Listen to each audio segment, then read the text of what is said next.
నమస్తే అండి, ఎలా ఉన్నారు అందరూ? బాగున్నారా? నేనైతే బాగున్నానండి. మీ అందరికీ అమ్మవారి ఆశీస్సులు ఎల్లప్పుడూ ఉండాలని కోరుకుంటూ, ఈ మధ్యన ఒక సమస్య గురించి చాలామంది అడుగుతున్నారు. ఏంటంటే, మా పిల్లలు సరిగ్గా మా మాట వింటలేదు, ఒకటంటే ఒకటి అంటున్నారు, చెప్పింది వింటలేదు, ప్రతి ఒక్క విషయానికి అరుస్తున్నారు, ఎక్కువగా కోప్పడుతున్నారు, చదువు మీద అనేది శ్రద్ధ ఉండటం లేదు వాళ్ళకి, ఇంకాను ప్రతి ఒక్క విషయానికి ఏదో ఒకటి కారణంతో మమ్మల్ని హింసిస్తున్నారు అని ఈ రకంగా చాలామంది అన్నారు. మాకు చాలా ఇబ్బందిగా ఉందండి పిల్లలతో అన్నారు. వాళ్ళకున్న ప్రవర్తన నుంచి వాళ్ళు మారాలి, మాతో బాగుండాలి, ఇదంతా మేము కోరుకుంటున్నాం. దానికి ఏదైనా పరిష్కార మార్గం ఉంటే చెప్పండి అని అడుగుతున్నారు. గ్రహాల స్థితుల వల్ల, అలానే మన పెంపకం వల్ల, కారణాల వల్ల చాలా వరకు అలా అవుతూ ఉంటారు పిల్లలు. ఎందుకంటే ఇక్కడ కేవలం పరిహారాలు చేసుకున్నంత మాత్రాన పూర్తిగా వారి మనసు మారడం అనేది పక్కన పెడితే, పిల్లలు ఆ రకంగా ఎందుకు తయారయ్యారు అనే విషయం మీద మీరు కాస్త ఆలోచన చేయండి. భార్యాభర్తలు ఇద్దరు కూడా చక్కగా కూర్చొని ఆలోచన చేయండి. వారిని కొంత కంట్రోల్లోకి మీరు తీసుకురావడానికి మీరు ప్రయత్నాలు చేస్తూనే ఇప్పుడు చెప్పుకునే పరిహారాలు చేయండి. ఫలితాలు ఉంటాయి, మార్పులు అయితే ఖచ్చితంగా ఉంటాయి. చాలామంది ఇళ్లలో భార్యాభర్తలు ఇద్దరు కొట్టుకుంటూ ఉంటారు, గొడవలు పడుతూ ఉంటారు. ఇలాంటి విషయాల మీద కూడా పిల్లల మనస్తత్వం మారడానికి ఎక్కువగా అవకాశం ఉంటుంది. అలాంటి విషయాలన్నింటినీ కూడా మీరు కాస్త చూసుకొని వాటిని సరిచేసుకోండి. మీ వంతుగా మీరు ప్రయత్నం చేయండి. ఇక జరిగింది ఏదో జరిగిపోయింది కాబట్టి వాళ్ళని మార్చుకుంటూనే ఈ పరిహారాలు చేసుకోండి. పిల్లల్లో చదువులు బాగా రాణించాలంటే ఎలాంటి పరిహారాలు చేసుకోవాలన్న విషయం మీద నేను నెక్స్ట్ వీడియోలో మీకు తెలియజేస్తాను. పిల్లల చదువుల విషయం మీద ప్రస్తుతానికైతే పిల్లలు ముందుగా మాట వినకుండా చెడుదారుల్లోకి వెళ్తున్న పిల్లల్ని సరైన మార్గంలోకి తీసుకొచ్చి పరిహారాలను ఇక్కడ చెప్తున్నాను. స్కూల్లో కాంపిటీషన్లో మంచి మంచి మార్కులు పిల్లలకు రావాలంటే, చదువుల విషయంలో బాగా రాణించాలంటే నెక్స్ట్ వీడియోలో చెప్పే ఆ పరిహారాలు మీరు చేసుకోండి. ఆ వీడియోతో పాటు మన ఛానల్ నుంచి వచ్చే మరికొన్ని వీడియోస్ని మీరు మిస్ చేసుకోకుండా ఉండాలి అంటే మన ఛానల్కి సబ్స్క్రైబ్ చేసుకుని బెల్ బటన్ ప్రెస్ చేసి ఆల్ అనే నోటిఫికేషన్ని ఆన్లో పెట్టుకోండి. ఇంకా లైక్ చేయకుండా ఉంటే ఒక చిన్న లైక్ చేయండి. వీడియోని ఎండింగ్ వరకు చూడండి, చాలా ఇంపార్టెంట్ అయిన విషయాలన్నీ ఉన్నాయండి, స్కిప్ చేయకుండా చూడండి. ఎవరైతే ఈ సమస్యలతో బాధపడుతున్నారో ఒక 6 ఈజీగా ఉండే తాంత్రిక పరిహారాన్ని తెలియజేస్తాను. ఒక 6 పరిహారాలని. ఈ పరిహారాల్ని తల్లి చేయొచ్చు, అలానే పిల్లలు కూడా చేయొచ్చు, కానీ తండ్రి మాత్రం చేయకూడదు ఈ పరిహారాల్ని. ఈ విషయం గుర్తుపెట్టుకోండి. కేవలం తల్లి మాత్రమే చేసుకోవచ్చు, లేదంటే పిల్లల చేత చేయించవచ్చు. మొదటి పరిహారం చూద్దాం. మీ పిల్లలు చదివినట్టుగా మర్చిపోతున్నారు, సరిగ్గా వాళ్ళకి గుర్తుండటం లేదు అన్నప్పుడు మీ పిల్లలు ఎలా కూర్చొని చదువుతున్నారో అనే దానిని బట్టి కూడా ఉంటుంది వాళ్ళ చదువు. పిల్లలు ఎప్పుడైనా సరే దక్షిణ దిక్కుగా కూర్చొని చదవకూడదు. అంటే ఉత్తర వైపు కూర్చొని వాళ్ళ మొహం అనేది దక్షిణ వైపు ఉండేలా పెట్టుకొని చదవకూడదు. వాళ్ళ మనసులో రకరకాల ఆలోచనలు వస్తాయి. అలా కూర్చొని చదివిన పిల్లలకి సరిగ్గా చదవరు, కాన్సన్ట్రేషన్ అనేది సరిగ్గా ఉండదు. అందుకని మీ పిల్లల్ని తూర్పు వైపుగా, అంటే వారిని పడమర దిక్కును కూర్చోబెట్టండి. వారి మొహం తూర్పు వైపుగా చూస్తున్నట్టుగా కూర్చోబెట్టి వారిని చదివించండి. దక్షిణ వైపు కూర్చుంటే వాళ్ళకి కాస్త చెప్పి అలా కూర్చోకూడదమ్మా అని చెప్పి తూర్పు వైపుగా మొహం పెట్టుకుని కూర్చొని చదవమని చెప్పండి. అలా కూర్చొని చదివితే ఖచ్చితంగా చదువు వస్తుంది, చదివితే గుర్తుంటుంది. కేవలం ఇంత మాత్రం చేస్తే సరిపోతుందా అంటే కనుక ఆరోగ్యపరంగా కూడా వాళ్ళకి ఇవ్వాల్సినవి హెల్తీ ఫుడ్స్ కూడా ఉన్నాయండి. ఆ విషయాలన్నిటి కూడా నేను నెక్స్ట్ వీడియోలో మీకు తెలియజేస్తాను. ప్రస్తుతానికైతే ఈ రకంగా కూర్చోబెట్టి చదివించండి పిల్లల్ని. వాళ్ళ మనసు ప్రశాంతంగా ఉంటుంది, చదువు అవుతుంది. ఇక రెండో పరిహారం చూద్దామండి. మీ పిల్లలకు కోపం చాలా ఎక్కువగా ఉంది, ఏం చెప్పినా వింటలేదు, చాలా మొండిగా మారిపోయారు, అసలు ఏ మాత్రం కూడా వింటలేదు, ఏం చేయాలో అర్థం కాని పరిస్థితిగా ఉంది. కొట్టిన మాట వింటలేదు, తిట్టిన మాట వింటలేదు, లేదంటే ఎదురు తిరుగుతున్నారు. దీనివల్ల పిల్లలు ఏమైపోతాడో అర్థం కావట్లేదు. ఓ పక్క దిగులు, బాధ, కోపం, ఇలా తల్లిదండ్రులు సతమతమవుతూ ఉంటారు.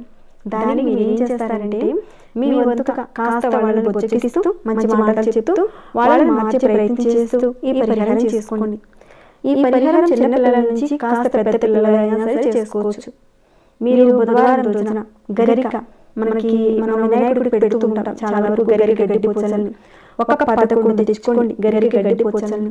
వాటిని చక్కగా తెల్ల దారంతో మాలగా కట్టేయండి. 11 గరిక పోచల్ని మాలగా కట్టి మీకు కుదిరితే కనుక మీ ఇంట్లో ఉన్న వినాయకుడి పటానికి వేయండి గరిక మాలని.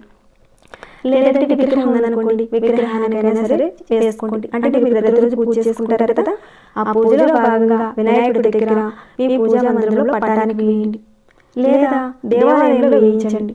తల్లిగా మీరైనా చేయొచ్చు, ఇవ్వచ్చు వారికి. లేదంటే మీ పిల్లల చేత పెట్టండి దేవాలయంలో. ఇలా ప్రతి బుధవారం మీరు గరికమాలను వేస్తూ ఉండండి లేదా ఇస్తూ ఉండండి దేవాలయంలో. ఇప్పటి వరకు అంటే మీ పిల్లలు మారేంత వరకు చేస్తూ ఉండండి.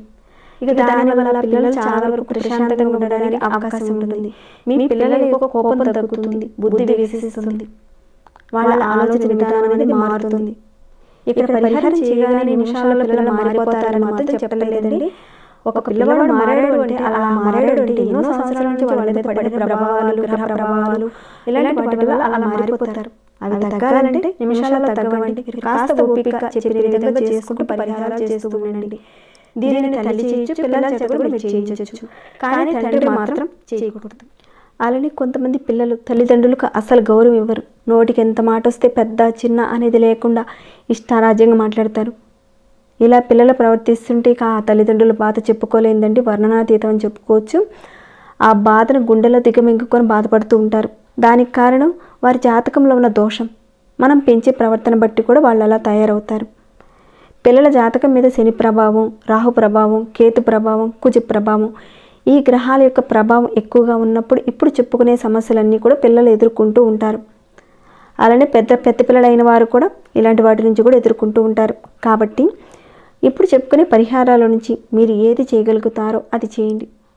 మీరు ఇలాంటి సమస్యలతో బాధపడుతుంటే మీరు ఏం చేస్తారంటే ఒక జాజికాయ తెచ్చుకోండి.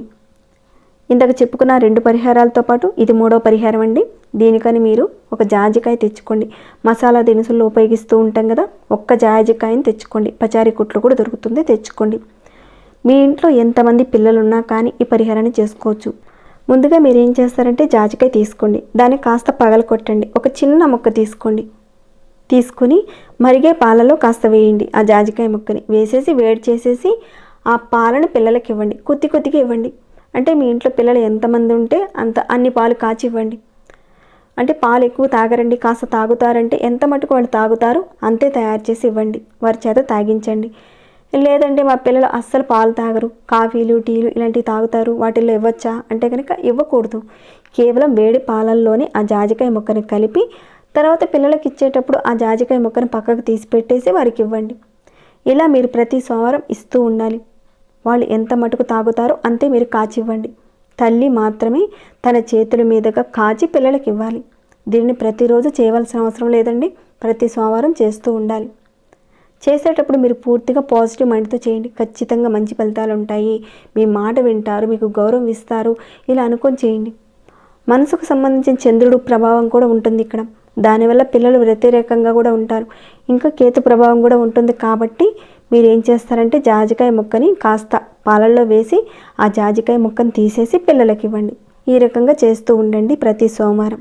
అలానే మరొక పరిహారం చూద్దాం. మీ పిల్లలు తప్పుడు దారిలోకి వెళుతున్నారు, మీ మాట అస్సలు వింటలేదు, విలువ కూడా లేదు మీకు. బయట వాళ్ళ మాట వింటున్నారు, వాళ్ళు ఏది చెప్తే తానా అంటే తందానా అంటున్నారు. మీరు మంచి చెప్పినా వింటలేదు, ఏది చెప్పినా వింటలేదు.